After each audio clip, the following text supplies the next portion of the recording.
Good morning বন্ধুরা, প্রতিদিন আমার সাথে চ্যানেলে তোমাদের সবাইকে স্বাগত। কেমন আছো তোমরা? নিশ্চয়ই খুব ভালো আছো বন্ধুরা। আমি আজকে আবার একটি নতুন ব্লগ নিয়ে চলে আসলাম তোমাদের সামনে। তো আজকে আমি করব আমের আচার। তো দেখো আমি আমের আচার কীভাবে করি। তো এই আমগুলো এনেছে রাই যে হাসপাতালে চাকরি করে, তার মানে হাসপাতালের পিছনে 3টা আম গাছ আছে। তো ওখান থেকে রাই অনেকগুলো আম নিয়ে এসছে, মানে 4 কেজির মতো নাম হবে। তো নিয়ে আসছে, কিন্তু আমগুলো না আঠি হয়নি, মানে আঠি কী বলে ওটাকে, দানা আর কি, ওটা হয়নি। তো আমগুলো যখন কাটলাম তখনই বুঝতে পারলাম, কিন্তু আঠিওয়ালা আমের আচারটা ভালো হয় বেশি। তো কিছু করার নেই, এতগুলো আম নিয়ে আসছে। তো মা কাটলো, আমগুলো কাটে দিল। আমি একটু হলুদ দিয়ে জলে ভিজিয়ে রাখছিলাম।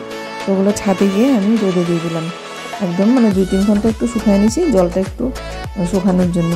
তো হচ্ছে দেখো সন্ধ্যাবেলা আমি আচারটা বানিয়ে নিই। তো সোমবারটা তোমাদের আমি দেখাই নেই, এটার মধ্যে ভুলে গেছিলাম আর কি ভিডিওটা করতে।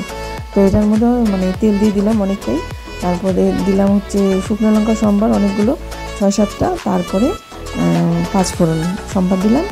আর তারপরে এই যে আমগুলো আমি দিয়ে দিলাম একটা বড় কড়াইতে। দেখো কতগুলো আম, তাও তো মা মনে হয় 1.5 কেজির মতন আম রেখে দিচ্ছিলেন, মানে সবগুলো করলো না, তাহলে তো এই কড়াইতে আটতোই না, অনেকগুলো আম। তো যাই হোক বন্ধুরা, এই দেখো আমটা আমি একদম মানে সবজি যেরকম কষাই না, তো ওরকম করে কষাই নিব। প্রথমে একদম ভালো করে কষাইটা, সে লবণ দিলাম। তো লবণ দিয়ে আমি ভালো করে কষাই নিলাম। তো এখন দিয়ে দিব আমি হলুদ দিলাম, লবণ দিলাম, আর এর মধ্যে আমি একটু হচ্ছে লঙ্কার গুঁড়াও দিব। তো সেইটা হয়তো সেই জায়গাটা আমি ডিলিট করে দিছি, হয়তো এডিটিং করার সময় সেটা দেখাতে পারলাম না তোমাদের। তো হলুদ দিয়ে, লবণ দিয়ে আর লঙ্কার গুঁড়া দিয়ে আমি ভালো করে আমটাকে একদম কষাবো, সবজি কষানোর মতন। তো কষায় নিই বন্ধুরা, তোমরা সাথে থাকো।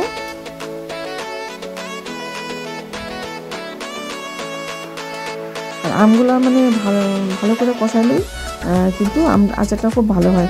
তো আমি আগে আচার না অন্যরকম বানাইতাম, যখন আমি আগে অতটা জানতাম না, তখন আমি গুড়টা ফুটাই নিয়ে ওর মধ্যে আমগুলো দিয়ে দিতাম। কিন্তু এখন আমি এরকম করি না। আমি আসামে আমাকে একটা মাসি এরকম করে শিখাইছিল আমের আচার বানানো। আর এই আমটা আমি হচ্ছে চোকলা শুদ্ধই, মাকে বললাম মা চোকলা শুদ্ধই আমটা কাটো, চোকলা শুদ্ধই বানাবো। কারণ আরেকবারও আমি এরকম চোকলা শুদ্ধ আমের আচার বানিয়েছিলাম, খুবই টেস্টি হয়েছিল আমের আচার। আর চোকলাগুলো না খাইতে পুরো টেস্টি হয়ে যায়, মিষ্টি লাগে, টক লাগে, খুবই ভালো লাগে। তো এখন আমি অনেকক্ষণ কষানোর পর এখন আমি দিয়ে দিলাম গুড়। 2 কেজি গুড় আনাইছি, তো 2 কেজি মতন দিই নাই, 500 গ্রাম মতো আমি রাইখে দিছি মানে গুড়। তো দেখো গুড়টা গলে গেল, আমি কিন্তু এর মধ্যে 1 ফোঁটাও জল দিই নাই।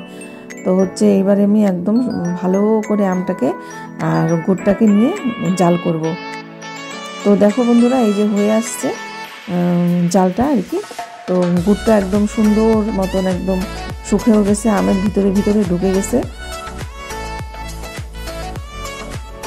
তো এখন আমি এখানে 5 ফোড়ন, মৌরি আর শুকনো লঙ্কা ভেজে গুঁড়া করে নিছি। গুঁড়াটা একটু বেশি হয়ে গেছে, আর একটু দানা দানা রাখতে লাগে।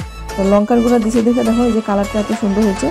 আর লঙ্কার গুঁড়াটা আমি স্কিপ করি না, ইচ্ছা করে স্কিপ হয়ে গেছে, কখন যে হয়েছে আমি নিজেও জানি না। তো দেখো দেখতে কত সুন্দর হয়েছে। এটা আমি অনেকক্ষণ টাইম লাগছে এই আচারটা, মানে এতগুলো আম না, মানে গুড়টা মানে সুন্দর গলে গিয়ে একদম এর সাথে মিশে গেছে। আর একটু ছিল গুঁড়া মশলা, তো ওইটাও আমি দিয়ে দিলাম। দেখলাম যে কমই হচ্ছে এতগুলো আমের আচার, তো মশলা তো আর একটু দরকারি। তো অনেকগুলাই মশলাই দিয়ে দিলাম। বন্ধুরা ভিডিওগুলি লাইক করো, নতুন বন্ধুরা যদি আমার চ্যানেলে আসতে চাও আসতে পারো। আমি অনেককে কিন্তু সাবস্ক্রাইব করছি, কিন্তু আমাকে এখনও কেউ ব্যাক দেয় নেই। তো যাই হোক বন্ধুরা, আচারটা আজকে হয়ে গেছে, এটা আমি কালকে বয়েমে ভরবো। এই দেখো বন্ধুরা, আমি বয়েমে ভরে নিছি, মানে 1 বয়েম আচার হয় নাই, মানে এত জাল করছি না, মানে আরও রায়ও একটু খাইছে, আমিও একটু খাইছি। আচারটা খুবই টেস্টি হয়েছে। সবাই ভালো থেকো। আজকের মতো ভিডিওটি এখানে শেষ করলাম।